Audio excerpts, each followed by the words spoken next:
Thanks for joining us. We are here on location at Seton Hill University today. And joining me is a face that you may recognize for our loyal viewers, Heidi Ruby Miller. Thanks for being with us once again. And Natalie Duvall. Yes. Now, Natalie, you were involved in the Seton Hill writing program here, correct? Yes, it'll be coming on 10 years now.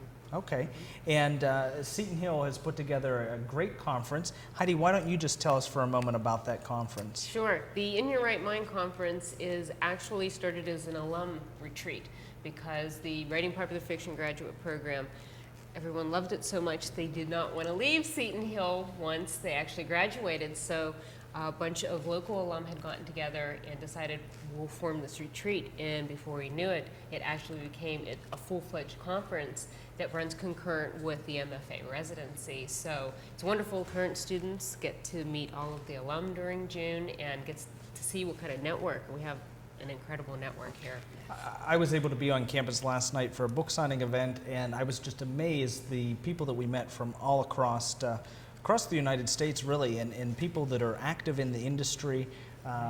You know, for those who are watching in the southwestern Pennsylvania area, you might not know the literary gem that we have up here on the hill. I know I didn't. Absolutely. I didn't either. I originally found Seton Hill from the Science Fiction and Fantasy Writers of America website. I was looking for a graduate program, and I saw Seton Hill, and I said, that's in Greensburg. That is just so close to me. And then it ended up changing my life. I tell people that all the time, but it was true.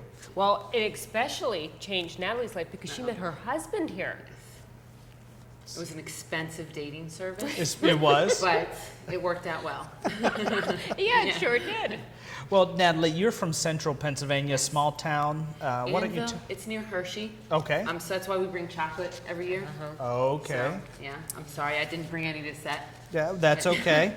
If I ate chocolate all day long, I probably wouldn't be feeling well by the end of the day anyway. So we'll let you off the hook, you know. But so let's talk about your work that's in progress. What's the title of it? It's called His Mistress. Okay. It's kind of like a Freaky Friday meets Jane Austen. And I don't mean Freaky Friday like mom and daughter switching. I mean, I have a 19-year-old heroine who changes place with a man's mistress. Okay. Ah, So, nice. In 1814, so, you know, Oh, a exactly. little bit better Yes. than if that happened today.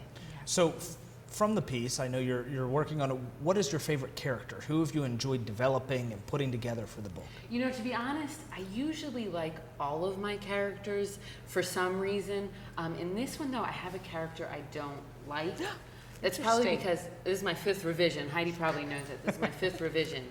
And he's fine. His name's Eli. He's a brother. He's fine the first time you read the book. And now the 5th time, I'm like, oh, come on, buddy. Grow up a little. Let's get over this. So.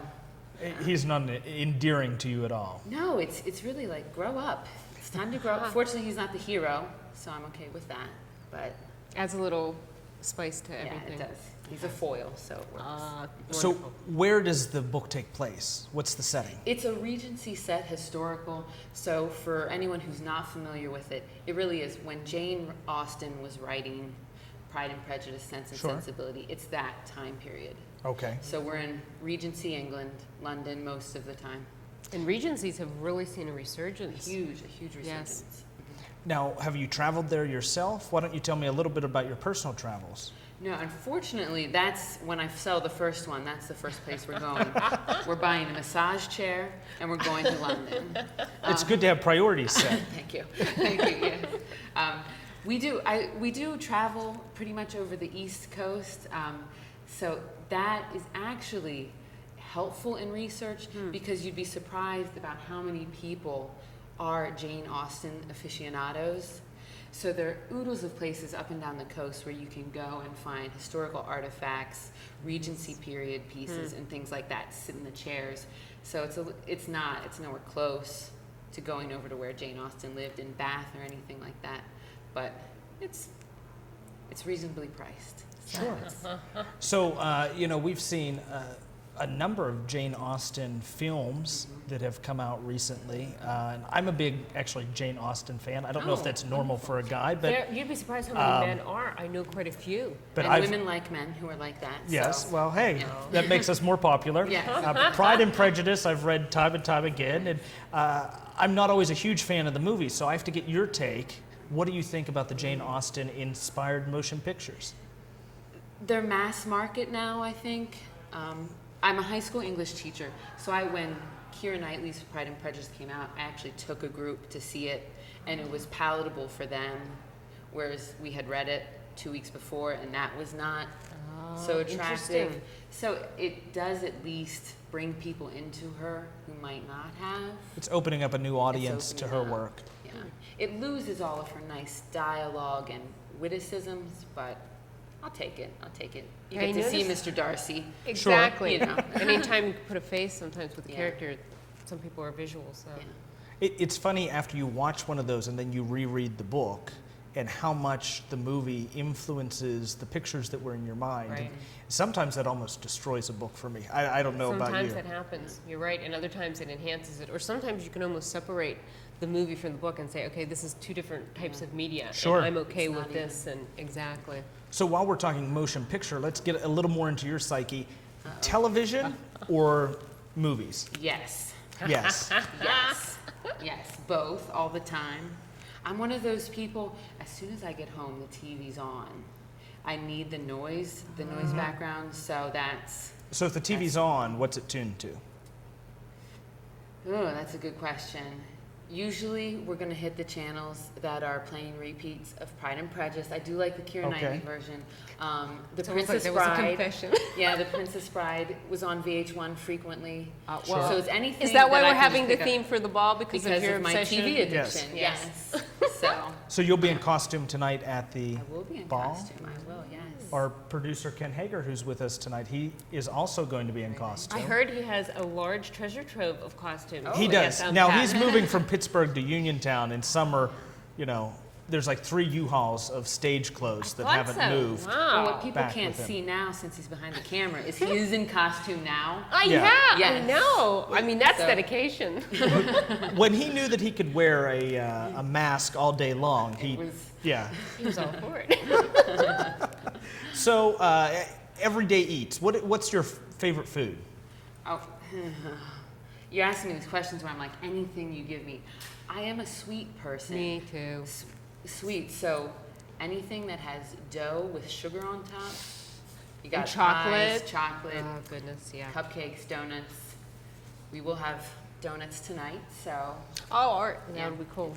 I'm excited. A lot of fun going to happen here. Tonight there will also be some music playing. If you were picking the soundtrack, what would it be? I love classic rock. So I'm a classic Like rock girl. AC/DC? Or My ideal concert would actually be AC/DC, who I have seen in concert. AC/DC and Guns N' Roses, when Axl, would actually show up. So it would be that. Throw in Gordon Lightfoot. Not a lot of people yeah. remember That Gordon Lightfoot. surprises me. I've seen him in concert too. And then Burl Ives. Oh, my Would he God. be at the same concert? He might be at the after I party. would think, yeah. mhm. So. So as a kid growing up, was reading something you enjoyed? You have this passion for the literary now. And I do it. My dad was a reading supervisor. Okay. So, we would get free books from the school district all the time Oh. because you'd get these samples. It was my sister who taught me to read. You know how you sometimes have these memories in the back of your head? I just remember my sister helping me learn to read when I was very young. So, it's So a you- family thing. Your favorite book growing up? My favorite book growing up was The Babysitter's Club. Such a girly thing to say, but Christy and Bart, they got together and it was a wonderful day. Aw. So we only have a couple minutes left, and we've talked about music, we've talked about television, pretty much any media, and we got a little bit of insight into your persona. Your current piece that you're working on, if you could have someone play the lead character in that, in a motion picture, who would it be? I'm a little older than 19, but I would love to play it myself. Oh, that's awesome. A little bit older. That's awesome. But Heidi could step in if she needed to. So I think we're kind of similar. I think so I have a little more age on you than you. So. Heidi's like 22, so we're getting a little further. A little less believable, you think? Well, hey, I want to thank you for joining us here at Seton Hill today. It's been fantastic to talk to you.